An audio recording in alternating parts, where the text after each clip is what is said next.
Petunjuk itu tidak ada satu orang yang bisa menahannya.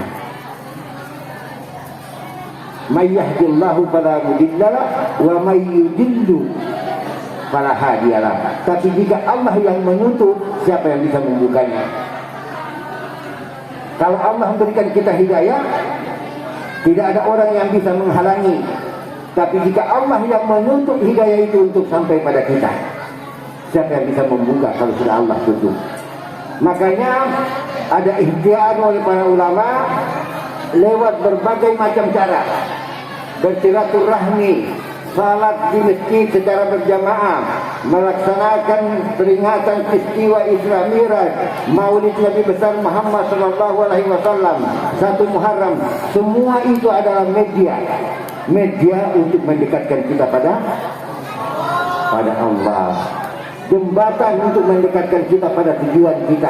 Karena tidak ada satupun makhluk di dunia ini yang tidak punya kewajiban menyembah kepada Allah. Tidak ada. Di dalam Al-Quran ditegaskan bahwa tidak diciptakan jin dan manusia kecuali hanya untuk mengabdi kepada Allah. Mengabdi itu bukan cuma sembahyang. Mengabdi itu bukan cuma sembahyang tok atau sembahyang doang. Mengabdi itu bagaimana sifat Allah menghidupi manusia dan makhluk seluruhnya dengan dasar kasih dan sayangnya Allah Subhanahu wa taala. Disuruh kita seperti itu. Makanya di dalam hadis disebutkan begini. Irhamu ar-rahimuna yarhamuhumur rahman. Orang penyayang itu akan disayangi oleh yang Maha Penyayang. Irhamu man fil ardi yarhamuhum man fis sama. Orang penyayang itu, orang baik hati itu akan disayangi oleh yang Maha Penyayang. Maka sayangilah yang ada di bumi, niscaya kamu akan disayangi yang ada di langit. Jadi Bapak Ibu, di kampung-kampung cuma beberapa rumah, tapi silaturahmi begitu akrab, punya keperluan itu saling tahu. Kalau ada yang kurang kita tambahin, kalau ada yang harus kerjasama kita bantuin. Dengan cara seperti itu Allah memudahkan untuk kita, sehingga kita tidak punya uang pun kita tidak merasa resah. Dulu ada orang-orang tua di sini mungkin yang sebaya saya. Kami dulu tidak punya uang, bertahun-tahun tidak punya uang, tapi tidak merasa bingung. Anak muda sekarang atau anak-anak yang hidup di zaman yang ada sekarang ini, kalau tidak punya uang, bingung. Kalau tidak punya uang, pasti bingung. Karena kemana-mana harus pakai uang. Dulu kemana-mana tidak perlu pakai uang, tidak perlu. Mau kebunnya mungkin cuma berdayung aja, tidak perlu pakai bensin, tidak pakai uang. Tapi dengan media-media yang ada ini mengantarkan kita pada kesadaran perilaku secara global, sehingga kita sudah semua ini tercemar. Jadi ada kepentingan-kepentingan yang memang seharusnya menjadi fasilitas kita untuk mendekatkan diri kepada Allah, ternyata bisa terjadi sebaliknya. HP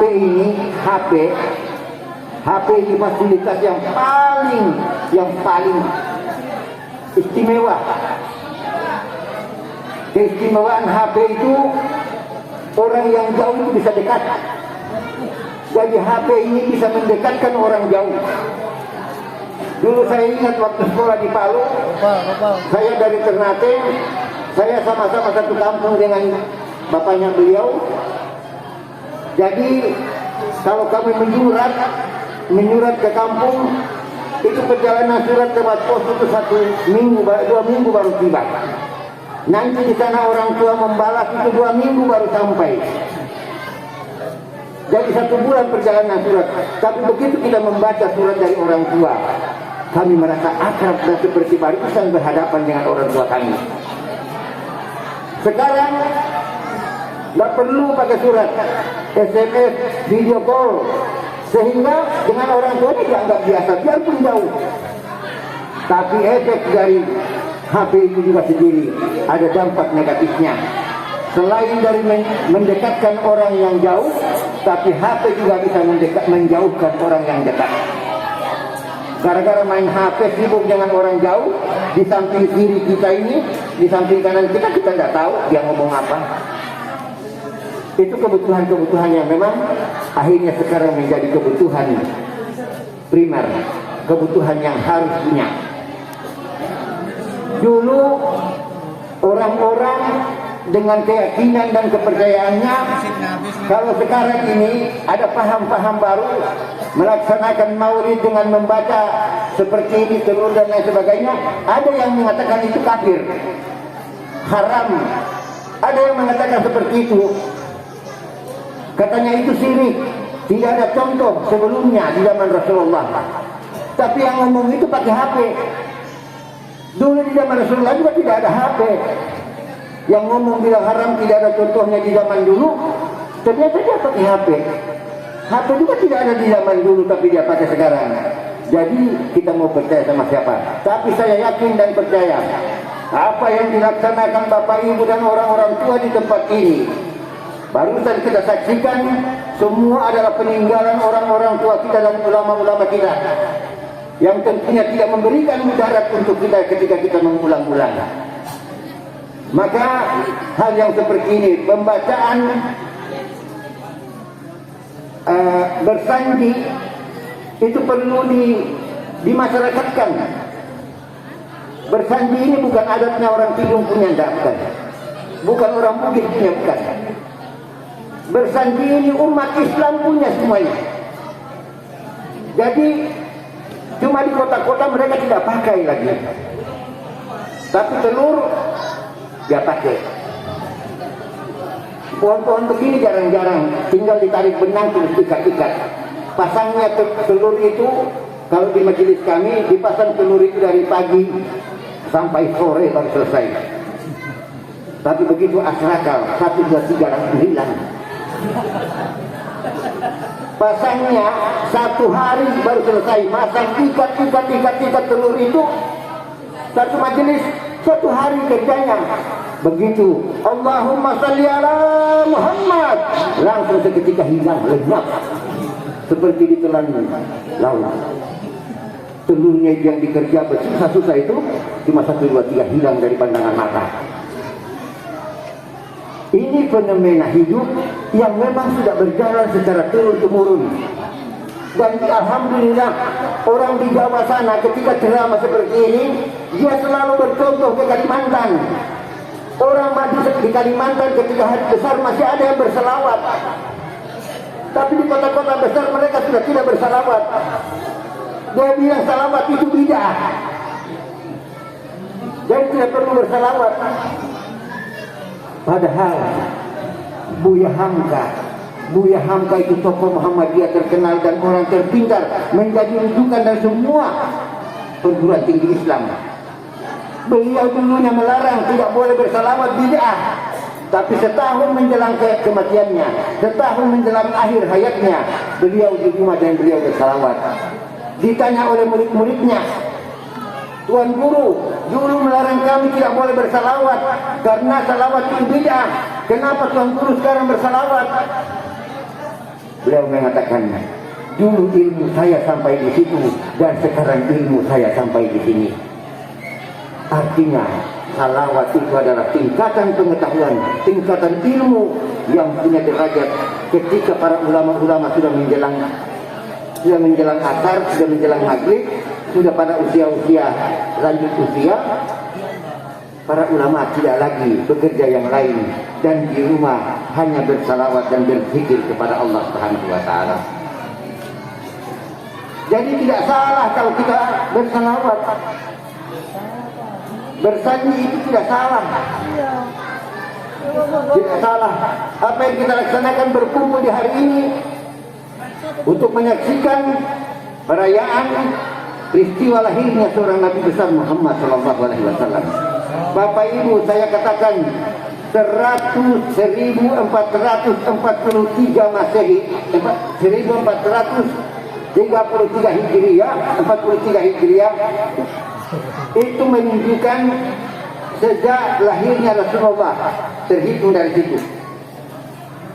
sejak lahirnya Rasulullah itu dihitung mundur sampai hari ini itu sudah 1443 tahun. Artinya 1443 tahun yang lalu pernah lahir di dunia ini seorang nabi menjadi penutup bagi seluruh nabi, khatamun nabiyyin wa imamar rusul. Dia penutup para nabi dan dia menjadi imam bagi rasul-rasul. Dialah Muhammad sallallahu alaihi wasallam. Muhammad sallallahu alaihi wasallam di dalam hadis disebutkan orang yang paling kikir ketika menyebut namanya dan tidak menyambut dengan salawat. Allahumma salli alaihi. Ketika orang menyebut salawat, ramai-ramai kita salawat. Menyebut Muhammad, ramai-ramai kita salawat. Jadi ketika kita mendengar nama Muhammad, kita salawat kepada Nabi. Di dalam tim kejuran dia sebutkan begini. Ketika Jabir alaihissalam, Jabir radhiyallahu anhu bertanya kepada Rasulullah, "Ya Rasulullah, bi abi wa ummi."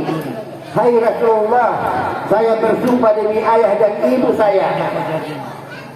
Ahbirni in awwalu shay'in khalaqa qabla al-asya'. Jabir ini sahabat Rasulullah tanya kepada Rasulullah, "Hai Rasulullah, saya bersumpah demi ayah dan ibu saya." Dia bersumpah demi ayah dan ibu. Tolong kabarkan kepada saya, wahai Muhammad, in awal shay'in khalaqa qabla al-asya'. Apa yang pertama dicipta oleh Allah sebelum ada ciptaan yang lain? Sahabat Rasulullah ini tanya kepada Rasulullah, "Ya Rasulullah, coba kabarkan sama saya, sebetulnya ciptaan Allah itu yang bagaimana sebelum ada ciptaan yang lain?" Dijawab oleh Rasulullah dengan tegasnya kepada Jabir, "Ya Jabir, in awwalu shay'in khalaqa qabla al-asya' nuru nabiyyika Muhammad sallallahu alaihi wasallam." Supaya kau tahu wahai Jabir, yang pertama dicipta oleh Allah sebelum ada ciptaan yang lain, yang ada hanyalah cahaya, dan cahaya itu adalah Nabi Muhammad sallallahu alaihi wasallam yang diciptakan dari cahayanya Allah. In awwal shay'in khalaqa qabla al-asya' nuru nabiyyika Muhammadun sallallahu alaihi wasallam min nur. Supaya kamu tahu awal dari ciptaan Allah itu adalah cahaya, dan cahaya itu adalah cahaya Muhammad. Cahaya Muhammad itu dicipta dari cahayanya Allah. Kemudian dari sana baru berkembang biak berbagai macam ciptaan-ciptaan Allah. Makanya di dalam ilmu syariat, dalam tarekat, selalu mengajarkan orang-orang tua bilang, semua itu asalnya dari nur. Semua itu dari nur. Makanya kalau orang belajar tentang hakikat, maka dia bilang, orang Banjar dia bilang, iya juga. Itu juga dia bilang, cahaya. Makanya kalau kita berasal akal, ada kalimat dia bilang begini, nurun ala nur, ada cahaya di atas cahaya. Makanya dalam perjalanan istilahnya Rasulullah, ketika sudah tidak bisa lagi ditemani oleh Jibril, Rasulullah sendiri mengeluh kepada Jibril, masa kita sama-sama sejak dari bawah, sudah sampai di sini kamu tinggalkan saya? Apa dijawab oleh malaikat Jibril kepada Rasulullah? Hai Rasulullah, jika saya meninggalkan tempatku ini sejengkal saja dari tempat aku berdiri, maka jasadku akan hangus terbakar. Tidak berani sudah. Tiba-tiba datang satu cahaya kemudian menyambar Rasulullah dan membawa masuk ke dalam satu cahaya, dan cahaya itu membawa masuk ke dalam satu cahaya sampai kepada 7 lapis cahaya, kemudian masuk bertemu dengan sang Halik Allahu Rabbul Alamin. Peristiwa perjalanan itu hanya dilakoni oleh Rasulullah Sallallahu Alaihi Wasallam. Orang yang mulia itu dulu pernah hadir 1443 tahun yang lalu, pernah menempati alam ini. Orang yang sangat mulia, kemuliaannya disebutkan di dalam Al-Quran, qad ja'akum rasulun min anfusikum azizun alaihi ma'anittum harisun alaikum bil mu'minina raufur rahim. telah datang kepada kamu Nabi yang diutus oleh Allah dari kaummu sendiri. Dia sangat peduli terhadap kamu. Dia tidak menginginkan kamu itu nanti susah. Dia menginginkan kamu selamat di dunia dan di akhirat. Rasulullah itu. Maka kita sebagai hambanya, kita sebagai umatnya, kita pasti mengidolakan dia. Salah satu tanda beridola kepada Rasulullah adalah senantiasa bersalawat kepada dia. Allahumma shalli alaihi. Kita bersalawat itu tanda cinta kita kepada Rasulullah. Itu tanda cinta kita. Dan cinta yang paling murni itu adalah cinta kepada Allah dan Rasulnya. Apa buktinya? Semua orang mengatakan aku cinta kepada Allah. Semua orang mengatakan aku cinta kepada Muhammad. Tapi tidak ada satu pun yang cemburu. Tidak ada yang cemburu. Si A bilang aku cinta kepada Allah dan Rasulnya. Si B bilang aku cinta Allah dan Rasulnya. Dan tidak ada orang ketiga yang cemburu akan kecintaan orang itu terhadap Muhammad dan kepada Allah. Tidak ada. Tidak ada orang bilang, jangan kau cinta dia, itu kekasihmu. Tidak ada. Tidak ada. Itulah bukti cinta yang murni. Jika mencintai, makanya dia bilang, irhamu man fil ardi yarhamuhum man fis sama. Cintailah kamu yang ada di bumi ini, niscaya kamu akan dicintai yang ada di langit. Salah satu hikmah yang perlu kita ambil di dalam maulid ini, saya garis bawahi bahwa kasih sayang Allah Subhanahu wa taala adalah dasar proses semua ciptaan Allah. Dasar proses semua ciptaan Allah. Makanya orang tua bilang, cuma dua saja dasarnya Allah menciptakan alam dan seluruh isinya. Apa itu? Ar-Rahmanur Rahim. Pengasih dan penyayang. Dasar pengasih itu Allah mencipta semuanya. Dan sayangnya Allah. Makanya Allah menciptakan semuanya. Disebutkan di dalam Sunnah Durar, ketika Allah Subhanahu wa taala bertajalli, tajalli al-qaba bil kisari fathihi fil karibi was-sas. Ketika Allah bertajalli di tempatnya yang maha luas, kemudian Allah membagikan sifat rahmannya kepada seluruh makhluk yang diciptanya. Fil karibi was-sas, beliau membagikan rasa pemberiannya. Allah memberikan rezeki kepada seluruh yang diciptanya. Fil karibi was-sas, mereka yang taat kepada Allah maupun yang durhaka kepada Allah. Allah bagi semua. Dia tidak pilih. Dia tidak pilih. Allah sudah memilih kepada siapa akan diberikan rezeki. Bukan karena dia tidak beribadah jadi tidak dikasih. Tidak. Tapi kalau dia hidup, mendapat hak untuk makan dan minum seperti biasanya orang lain. Itulah pengasihnya Allah Subhanahu wa taala. Maka di dalam kitab pernah diceritakan oleh Imam Syafi'i, ada seorang sufi yang bertemu dengan seorang Nasrani. Ketika di dalam perjalanan itu dia merasa lapar dan haus dan singgah di seorang sufi itu. Dia katakan, hai Tuan Guru, aku lapar dan aku haus. Bisakah berikan aku makan dan minum? Dibilang Tuan Guru itu, apapun yang kau minta aku akan berikan padamu. Yang penting ada satu syarat. Apa syaratnya? Ucapkan la ilaha illallah Muhammadur Rasulullah. Artinya syaratnya harus masuk Islam. Kalau dia masuk Islam, Tuan Guru ini akan memberikan makan, minum dan apa saja yang dia minta dia kasih. Orang ini keberatan. Akhirnya dia tinggalkan Tuan Guru, dia jalan. Setelah beberapa saat kemudian turun malaikat Jibril menghadap kepada Tuan Guru, suruh menyampaikan pesannya Allah. Hai Tuan Guru, ini pesan Allah. Aku menghidupi dia puluhan tahun dalam keadaan kafir dan aku tidak perlu menuntut untuk dia datang menyembah kepadaku, tapi aku memberi makan kepada dia. Kenapa kau baru satu kali dia datang minta kau suruh dia masuk Islam? Baru satu kali dia minta makan dan minum, kau paksa dia harus masuk Islam? Bukan begitu dasar kasih sayang. Artinya apa? Bahwa di dunia ini kita pasti berbeda. Dimanapun kita ada, kita pasti berbeda dan kita tidak sama. Maka kita harus menghormati. atas ketidaksamaannya kita dengan yang lain. Karena itu adalah hikmah yang sudah dianugerahkan Allah Subhanahu wa taala. Sunnatullah menjadi hak. Perbedaan itu menjadi hak. Allah katakan di dalam rukun iman itu ditegaskan, qadru khairihi wa syarrihi minallah. Kadar baik dan buruk itu datangnya dari Allah, bukan dari siapa-siapa.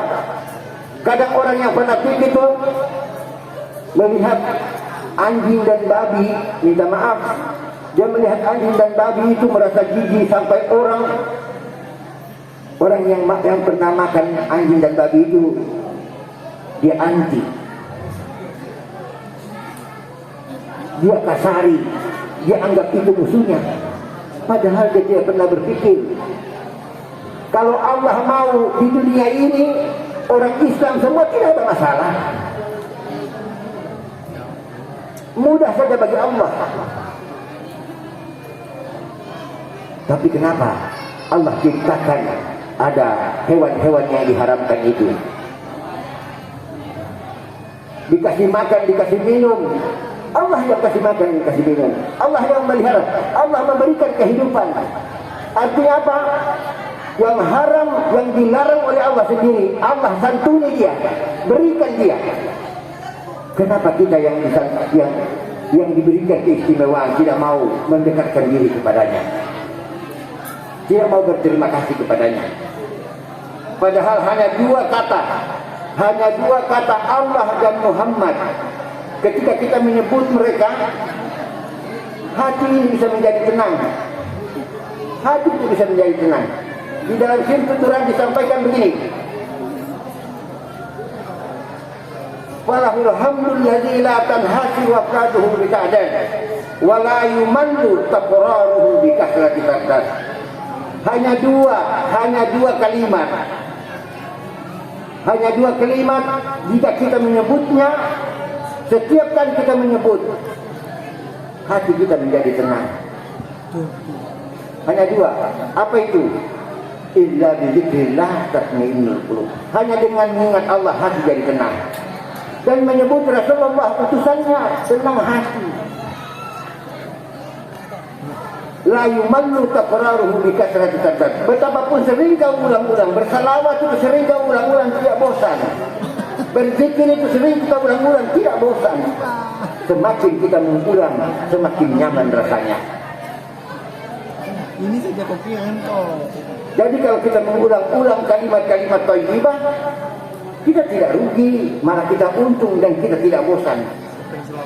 Kenapa kita mau berhenti yang sudah dirintis oleh orang-orang tua kita? Padahal itu kebaikan-kebaikan. Saya pesankan lagi, anak-anak muda yang masih murni, masih polos jiwa-jiwanya yang tinggal di sini, yang di Takudati ini, kesempatan masih ada orang tua yang bisa mengajarkan bersanji. Belajarlah bersanji. Belajar bersanji. Kalau kau belajar bersanji, kau tinggal di kota, kau punya manfaat. Orang tasbih bisa dipanggil kau, amplopnya berapa? 200.000. Amplopnya 200.000. Potong rambut itu kan, Allahumma sholli ala Muhammad, 200.000. Subhanallah. Ada gunanya kita kalau tinggal di kota. Modalnya apa? Bersanji.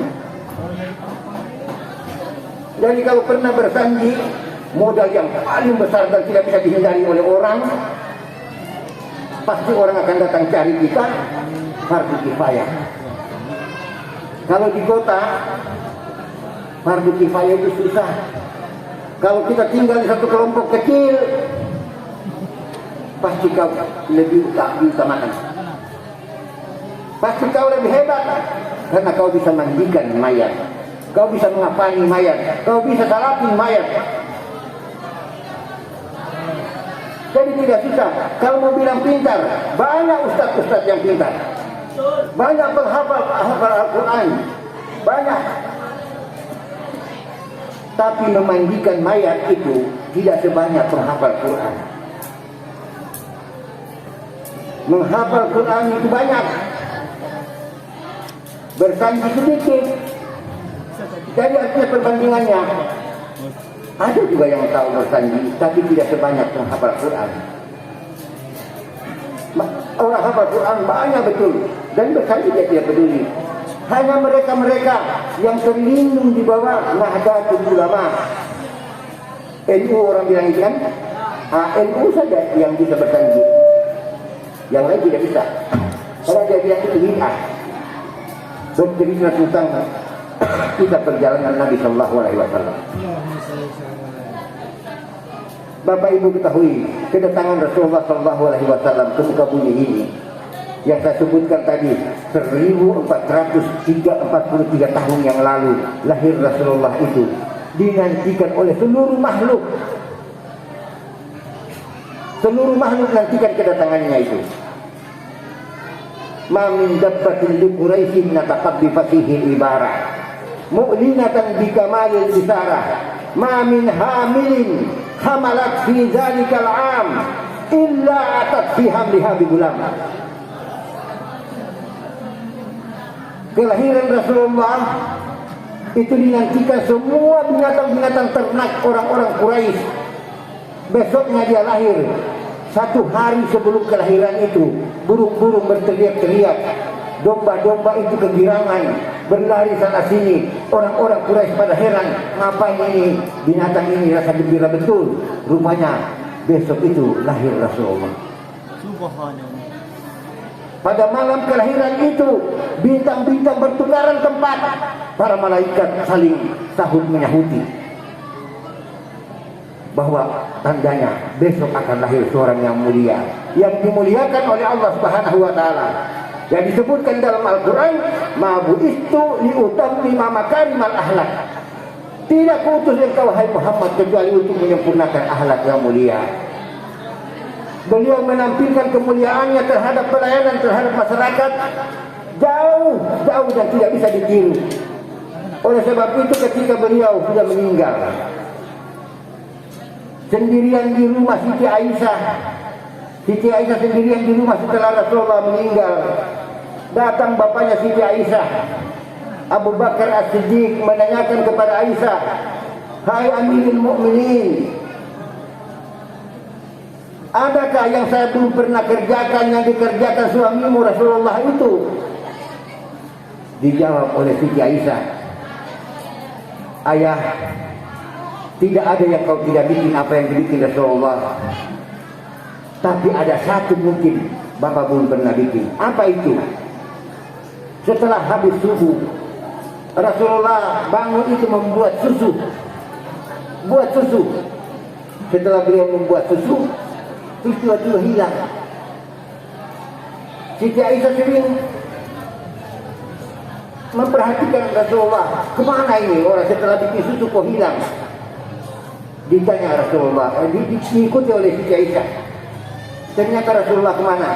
Rasulullah bawa susu itu. Rasulullah tidak minum, setelah bikin dia tidak minum. Dia bawa susu dengan cangkirnya itu, bawa ke pasar. Dia bawa ke pasar di kota Madinah itu. Datang, kasih sama siapa? Ada seorang yang buta, tidak melihat, hari-hari berteriak-teriak aja di dalam pasar itu. Itulah beliau kasih minum, kasih makan, kasih minum. Dia bilang, itu yang mungkin Bapak belum pernah buat. Dia bilang, Sayyidina Abu Bakar bilang, "Oh kalau begitu besok saya mau tes. Saya mau ambil itu, saya mau lakukan itu." Karena pernah dilakukan oleh Rasulullah. Sayyidina Abu Bakar subuh-subuh itu bikin susu, kemudian bawa lagi ke pasar, kasihkan orang yang dibilang itu yang buta, yang melihat. Begitu dia mendekati orang buta itu, dia mendengar dari mulutnya orang buta itu bilang apa? "Jangan pernah percaya kepada Muhammad. Jangan percaya Muhammad itu adalah pendusta, penipu." Itu orang buta itu. Hari-hari dia teriak-teriak di pasar itu. Jangan pernah percaya kepada Muhammad. Hindari Muhammad. Karena dia penipu, dia pembohong. Jangan pernah percaya sama dia. Sayyidina Abu Bakar jadi ragu-ragu. Ini kayak dia tadi susu tiap hari berteriak begini. Jadi heran Rasulullah, Sayyidina Abu Bakar. Begitu Sayyidina Abu Bakar datang mendekati orang buta itu. Orang buta itu dengar ada orang yang mendekat, dia tanya, kau siapa? Dijawab Sayyidina Abu Bakar, saya orang yang sering mendatangkan kau minuman ini. Jadi kau duduk minum dulu, dituangkanlah, dikasih minum. Dipotongkan roti, dikasih makan. Setelah dikasih makan, setelah dikasih makan, dikasih minum, apa bilangnya orang buta itu? Kau pembohong, kau bukan orang yang sering mengantarkan aku makanan dan minuman. Kau pasti pembohong. Dia bilang, kau ini kan buta. Mana bisa kau tahu siapa yang mengantarkan sebelumnya dan sesudahnya? Kau tidak tahu, kau buta. Dia bilang, sekalipun saya buta, tapi saya bisa rasakan bahwa kau bukan orang yang sering mengantarkan aku makanan.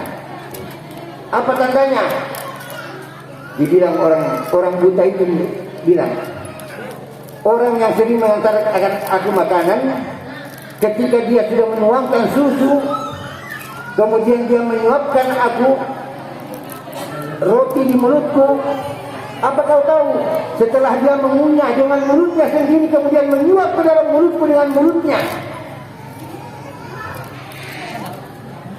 Rasulullah itu menyuap orang buta itu, diceritakan oleh orang buta. Orang yang mengantarkan aku makanan itu, sebelum memasukkan ke dalam mulutku, dia mengunyah, menghaluskan dengan mulutnya sendiri, kemudian menyuapkan ke mulutku dengan mulutnya. Sama dengan kita kasih makan bayi. Dulu orang tua kita kasih makan bayi itu, dia kunyah pisangnya itu. Ada yang dia kasih makan dengan bibirnya langsung ke anaknya, ada yang dia buka. Tidak kena corona juga, tumbuh hidup juga.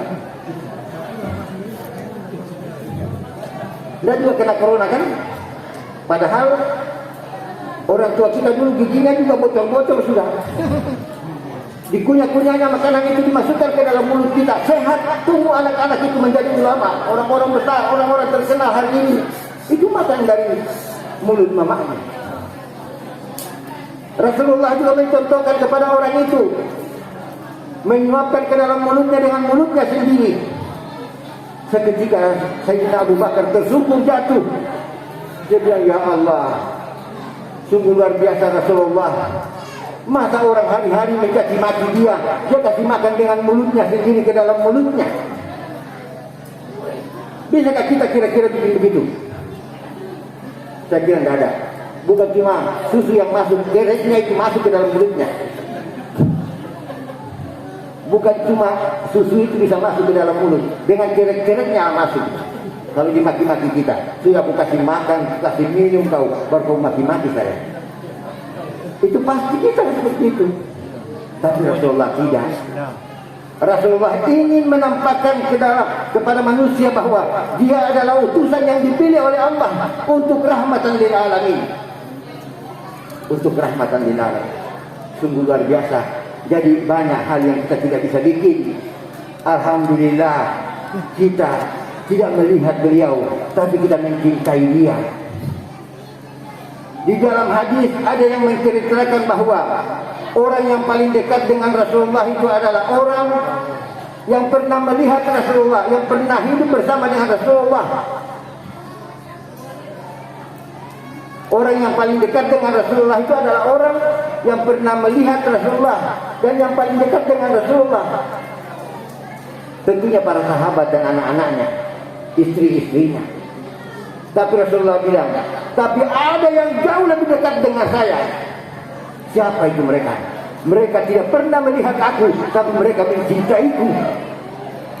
Mereka tidak pernah melihat kepada aku, tapi mereka mencintaiku, dia bilang. Mudah-mudahan kita termasuk orang-orang yang mencintai Rasulullah. Amin. Jadi ada yang dekat dengan Rasulullah karena hidup bersama dengan Rasulullah. Di surga nanti orang-orang yang dekat dengan Rasulullah itu orang-orang yang melihat dan hidup bersama dengannya. Tapi Rasulullah dia bilang apa? Ada orang yang lebih dekat lagi daripada itu. Siapa itu? Mereka yang tidak pernah melihatku, tapi mereka mencintaiku. Setiap tahun dia bersalawat kepada Rasulullah, dia rayakan kelahirannya, membesar-besarkan namanya di seluruh penjuru dunia ini. Bagaimana kita tidak bangga kalau kita itu termasuk dalam golongan Rasulullah Shallallahu Alaihi Wasallam? Maukah kita berhenti untuk merayakan ini? Tidak mungkin. Kita juga mau hidup tidak berdampingan hari ini, tapi kita mau berdampingan di akhirat nanti, insya Allah. Amin. Harapan kita semua semoga dikabulkan oleh Allah Subhanahu wa taala. Amin. Rasulullah orang yang paling mulia. Maka pantas kalau ada orang yang sering menyanjung dirinya. Ada seorang sahabat yang diutus oleh Rasulullah untuk menjadi gubernur. Menjadi gubernur di Syria. Baru 1 bulan di sana dia tidak tahan. Badannya ini turun drastis, kurus kering. Setelah salat subuh, dia berlari-lari meninggalkan Syria itu. Berapa minggu baru sampai ke kota Madinah. Datang mau menjemput Rasulullah. Begitu bertemu dengan Rasulullah, dia menangis tersungkur di hadapan Rasulullah. Rasulullah tanya, kenapa kau kurus kering seperti ini? Kenapa kau tidak berbangga? Aku sudah angkat kau sebagai gubernur, masih juga kau tidak berbangga? Dia bilang, biarlah aku tidak memiliki semuanya, asal aku tidak jauh darimu. Biarlah aku tidak punya semuanya, yang penting aku dekat denganmu. Hanya satu permintaanku, kalaupun nanti di surga, di akhirat nanti, kau Rasulullah masuk surga dan aku masuk neraka, aku tidak keberatan. Yang penting setiap saat aku bisa melihat wajahmu. Biar rela di dalam neraka hidupnya, yang penting melihat Rasulullah. Makanya kita dianjurkan begini, cintailah orang yang dicintai oleh Allah. Jadi Rasulullah itu dicintai oleh Allah. Kalau kita mencintai yang dicintai Allah, insya Allah kita dicintai juga oleh Allah. Jadi dengan momen yang tepat ini, saya dulu mau ke Takudaki. Harapan saya ke Takudaki. Waktu itu cari emas, berhubungan sama beliau. Karena saya punya keahlian di situ. Kalau mencari emas, aku bisa. Boleh biar bertanding, aku mau. Jadi berhubungan dengan beliau ini, saya pikir di Takudaki nanti saya tidak bisa ketemu dengan orang mungkin pernah saya kenal, karena saya belum pernah ke sini. Ternyata kok ada yang saya kenal, ada orang-orang dekat seperti beliau. Saya pernah kenal dulunya, tapi momen yang mendatangkan aku ke sini, Maulid, peringatan Maulid, alhamdulillah akhirnya tercapai harapanku sampai di sini dengan momen asbabnya yang sangat mulia. Mudah-mudahan kita semua mendapat rahmat dari Allah Subhanahu wa taala. Maka saya mohon maaf, saya tidak bisa panjang lebar lagi. Saya jam 2 ada acara di Kampung 1. Jadi pesan saya supaya hidupkan tradisi kita. Ajarkan bersandi kepada anak-anak generasi kita. Ajak anak-anak kita supaya mencintai bagaimana cara membesarkan Rasulullah Sallallahu Alaihi Wasallam. Dekat dengan masjid, di sana media yang paling tepat untuk mengembangkan berbagai macam pengetahuan. Insya Allah selamat di dunia dan selamat di akhirat. Untuk itu marilah kita sama-sama menutup pembicaraan ini, silaturahmi kita ini, dengan membaca surat Al-Fatihah, Al-Fatihah lil Futuh wal muluk wa ila salahil jasadi war ruh wa biniyasis sihhati was salama wa ila hajjatin nabi. Al-Fatihah.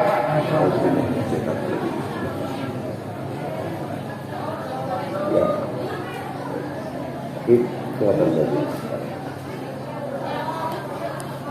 Amin. Auzubillahi minasyaitonir rajim. Allahumma shalli ala sayyidina Muhammad ya karim. Amin. Allahumma shalli ala nuril anwar wa sirril asrar wa sirriyatil ajyar wa miftahil babil yasar. Sayyidina Muhammadil Muhtar wa alihil adhar wa ashabil ahyar adada ni'amillahi wa iskal. اللهم صل على سيدنا محمد صلاة تنجينا بها من جميع الأحوال والآفات وتقضي لنا بها جميع الحاجات وتطهرنا بها جميع السيئات وترفعنا بها عندك على الدرجات وتبلغنا بها أكثر الغايات من جميع الخيرات في الحياة وبعد الممات. اللهم أحينا بالإيمان وأمتنا بالإيمان واحشرنا بالإيمان وادخلنا الجنة مع الإيمان. اللهم اغفر لنا ذنوبنا وخطايا كلها. اللهم انقذنا واجبرنا واهدنا لصالح الأعمال والأخلاق إنه لا يهدنا لصالحها ولا يسلك سيئها إلا الله. كل يصيبنا إلا ما كتب الله لنا وهو مولانا وعلى الله فليتوكل المتوكلون. سبحان ربك رب العزة عما يصفون وسلام على المرسلين والحمد لله رب العالمين. Wassalamualaikum warahmatullahi wabarakatuh.